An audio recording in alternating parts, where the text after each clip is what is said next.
Welcome to Cincinnati. We're live at the 2016 Midwesterns for the fourth leg of the APTA Grand Prix Series, and I'm joined by my partner, Gerri Viant. Gerri, welcome. Thank you, Mark. Excited to be here. Like you said, this is our fourth Grand Prix event, and both men's and women's draws are loaded with some really interesting matches early on. So let's take a look at the women's draw first. We're waiting on the result of the Sandy Kvetovich and Marina Ohlmeier are playing Chelsea Nuzlocke and Dana Parsons. So that is a doozy of a match. Big drives from Chelsea and Dana. This is their first tournament together, and it'll be interesting to see who comes out and whether Sandy and Marina can handle that speed. Sandy may have the biggest forehand in women's paddle. Yes, yes. And the winner of that match is going to face the number 2 seeds, Anna Kavakech and Heather Prop, and they're tournament tough. They've had some good results, and that would be a quarterfinal that we'd be looking, to follow closely. Yeah, they made the quarterfinals and nationals last year. Had match points on our defending national champions. Yeah. Yep. Bobo Delaney and Tonya Mangan making. So we're transitioning now from big bang paddle to old school paddle. To tactical, smart, well thought out points. Bobo, of course, being inducted into the Hall of Fame, so she, I'm sure, will be grinning from ear to ear this weekend. But they've come up against Allison Morgan and Denise Murphy's good team from Chicago, and they're going to have their hands full. These guys are fast, quick. Yeah, Allison made an impression on us at the husband-wife a couple of years ago in Greenwich. She was just terrific. Yeah, and she played mixed last year. And she's been playing with Marina a little bit, so I expect her court sense and court awareness to really be coming along quickly now. Clearly one of the really young, up-and-proving players. Yes, fun to watch. Now, talk about Big Bang Paddle. We've got Hallie Bobman and Liz Haywood at the bottom of this quarter. They're having a good season. This is their third Grand Prix tournament. They came out to Long Island. They lost a tight match against the champions, Kerry Delmonico and Lauren Gebbia, 7-6, 6-4. They have won the local tournament, so they're going to be a team to be reckoned with. Now that's the top half of the draw. A lot of talent. Bottom half of the draw. New combination. Anna Brzova, Roxy Anika. And Roxy's this is her first tournament. She's the mother of baby Lucas, so we're looking forward to seeing her in action. We saw Lucas on Wednesday night at our nationals meeting, and Roxy played Monday for the first time. Very talented. Very talented. Tracy Glasmere, Sally Jones against Jaffe Tarzian. Yeah, Sue and Liz, one of the toughest, soundest teams in the draw. So that's whoever wins that match will be facing Anna, right? And Roxy, you'd think, yeah. So I don't know. I could go either way with that because Liz and Sue are solid, consistent players. They know which shots to hit. They're not going to make any dumb errors. It's whether Roxy and Anna are going to be firing and hitting them, hitting their shots and chasing down I could go. What do you think? Roxy, as you said, is a little bit of a low-margin player, not having played a lot. It's an impossible match to pick. And you got, Jaffe and Tarzian both have made it to the finals of nationals, so they know how to compete in big matches. Liz and Sue will not beat themselves in that match. Down the other end, we've got Jessica Gio and Lynn Schneeback will be facing our number 1 seeds for this tournament, Cynthia Dardis and Amy Shea. Jessica's fun to watch. She's a real good athlete, great hands, explosive. Yeah.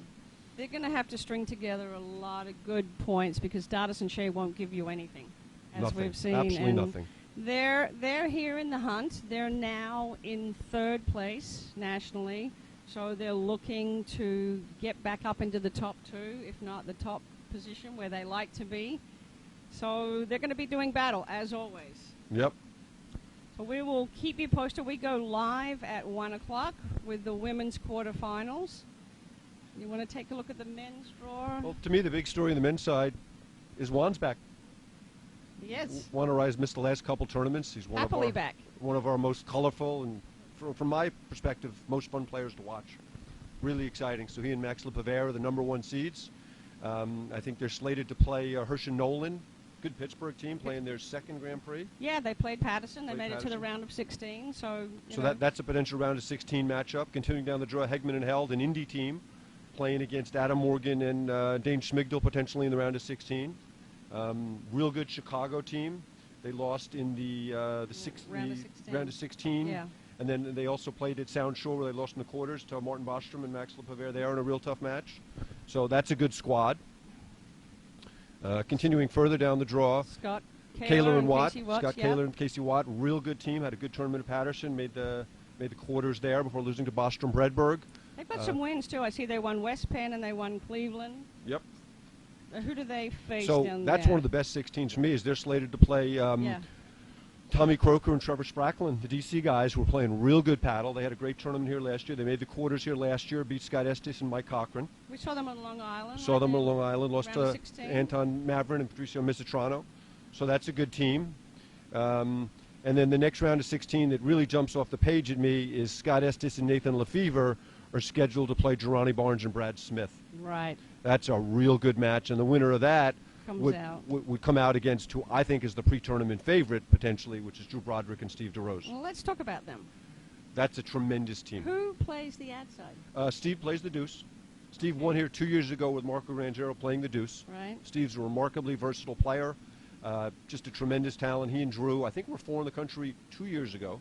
Didn't play any tournaments last year. Drew, for some reason, decided to play with Jared Palmer. I don't know why. Wow. Steve's still grousing about that. Steve, of course, has never groused or complained about anything. I've never seen Steve without a smile on his face once.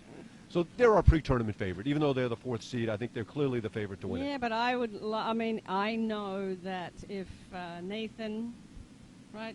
Nathan that's Scott, their match, right? If they get through, they played Palmer.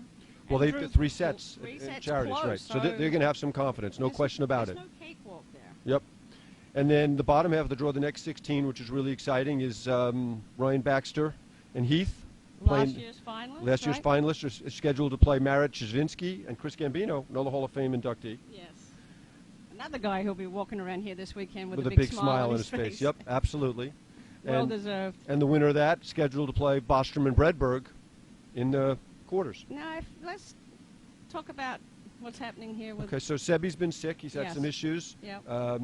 Didn't played, came back from Long Island. That was his first tournament back. They made the finals at Patterson, he and Martin, and Sebi didn't play. They played Long Island, did not play well on Long Island, although honestly it was really more Martin than Sebi.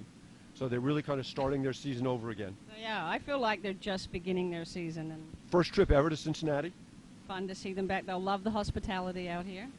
And be interesting to see them play. They got some tough matches to play, and it's a great draw. And we should also mention in the top half of the draw, the number 3 seed, Rob Bacher, post pro at Camargo, and Flip Goodspeed playing his 87th Midwesterns. Yes. I think he was here first in 1887, first time he was out here. Rob's doing it all. And Rob's running the tournament. Maintenance, balls. He'll be ready. Yeah, so they made the semis last year, and they're scheduled to play Juan and Max in the semis if they make it through again this year.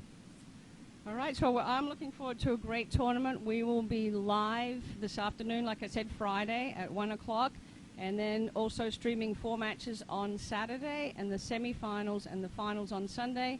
The schedule will be posted. You can go to platformtennis.org to see exactly who's playing whom, or follow it on the live scoring. Should be a great weekend, Gerri. I'm interested to see what the weather's going to be like. That's going to have a big impact on play. A little bit of rain, a little bit of snow. Maybe we'll have spring also. We could have all 4 seasons potentially. No such thing as bad weather. No such thing. Wrong clothing. We'll see you guys later. All right.